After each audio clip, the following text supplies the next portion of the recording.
when I was like 16 or 15 and I had some out-of-the-box ideas, then the uncles and aunts would come and say, oh, when you get to 18, 19, 20s, it'll pass. And then once I got to that age, they'll say, oh, when you have children, it'll pass. And then I had a daughter, and I noticed it doesn't pass, but I did notice that there's more and more pressure on you to go back in the box the more you grow. It's artificial pressure, though. It's not real. It's people create it. But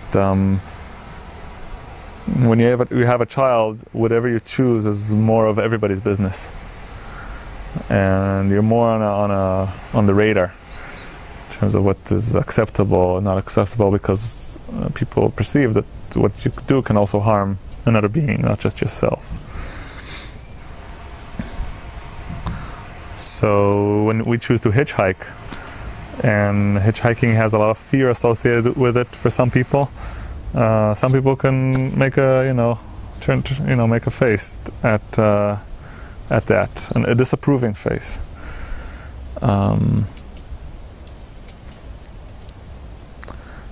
So I noticed I have to be prepared sometimes to answer, and to answer with joy, and explain and show that we're healthy and happy with our choices. So a child adds a whole new set of choices to what you can at every junction, how to conceive, to who is the parents and what setting is the family, but also simple things like how long to breastfeed, or to immunize with artificial immunization, or to how to sleep together, separate rooms, to put it in a sling, to put it in a crib, to put it in a stroller. There's so many choices here, and then they're very condensed into very few years, especially at the beginning. What to feed it, when to feed it. So we were very much inspired by a book called The Continuum Concept, a book from the 70s that my mother actually read when she was pregnant with me. Erica read the same copy that my mother read. And the Continuum Concept talks about not separating the people from the children from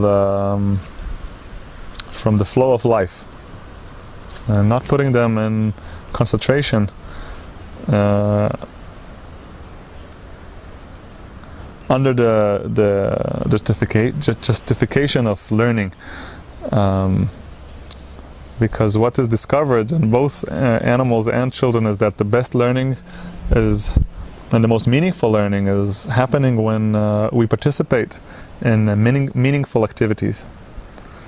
So as soon as it's learning in a school where it's like not really doing the real thing but just talking about it, or doing an experiment in physics without applying it into something that's really going to be used later, it's all this demo environment, then you can pass a test, but your creative thinking is nil, it's close to nil. And you forget it as quickly as you pass the test. So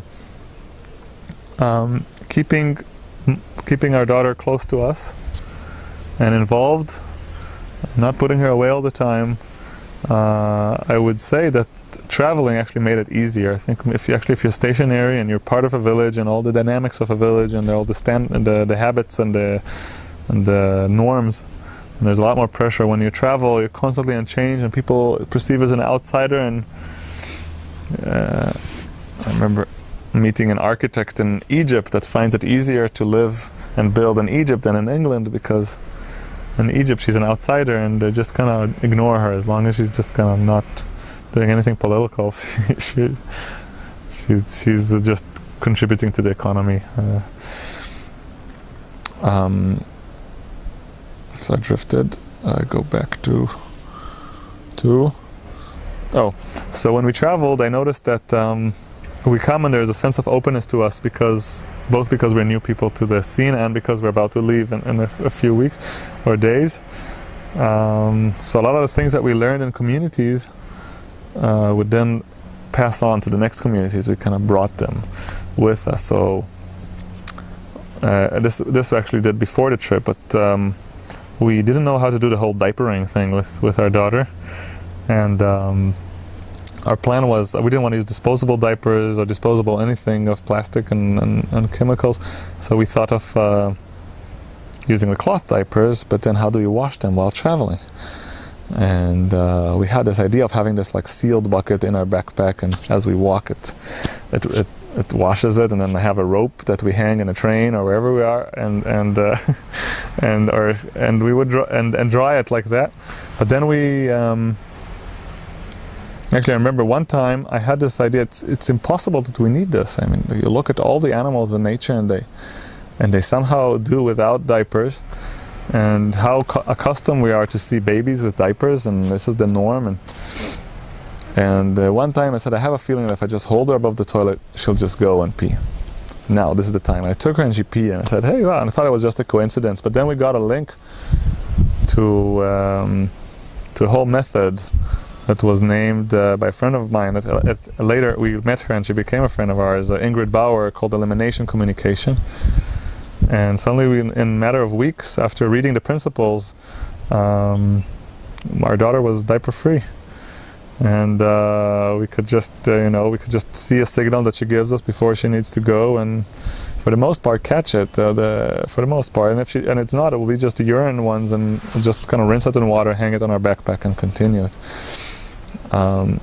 This really made it very easy to trip. And then when we traveled from community to community, we had emails, because we had a blog on the internet, we had emails from people following our footsteps and saying that every community they visited, there's parents that holding their babies over the toilet and doing pss, pss, pss, giving the signal.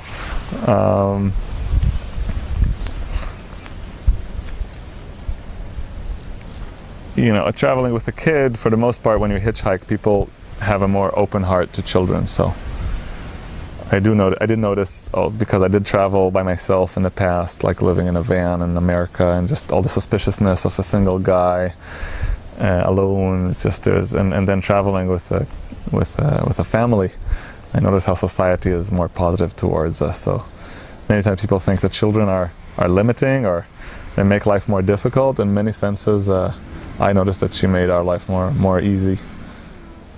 Other than that, because we were traveling and walking and hiking and hitchhiking, it was easy to integrate her into that life. I think if I would be working on a computer all day and trying to hold her in a sling, it'll be difficult. But to be on the road and be busy with simple tasks like that, it was very easy to integrate her. And I did notice that many children, families with children are very afraid to do what we're doing. And a lot of what made us stand out was the fact that we're doing it with a kid. So the fact that our baby was unplanned, and our desire made us, I think, more open. Like when you plan things and you say, okay, now we're going to buy a house, and we're going to have this, and we're going to have that, and now we're going to have the baby. The fact that it was unplanned made us more open to doing something, at least according to the Continuum Concept book, is healthier for the development of our daughter. I did notice that when we are traveling more and we have very little possessions, our daughter is much more generous with the very little things she has in her backpack. She could have just like a small bag of toys or cards or something, and she'll just, the first kid she sees, she'll say, here, take it. Hey. And I say, wait. But once we're stationary, or we're around, like here when we have the extended families, there's a lot of junk in my parents' house, it suddenly becomes more hoarding. It's like the excess creates cautiousness. There's something that's limiting when you're constantly on the move without a car, is that you can only carry what you can carry, and that was wonderful. So another liberating limit. I do enjoy playing with these ideas of like something that's happened when we arrived in America. We decided, we set the limit to $400 a month. What would happen if we set the limit to $300 a month? And so we just decided, that's all we did, was just decide to do it $300 a month. Let's decide this month to do $300. And the month ended and we spent only $300, and we couldn't make what did we do differently besides deciding that it's 300? And we said, well, we can also do 200. It's like it's just here in our head.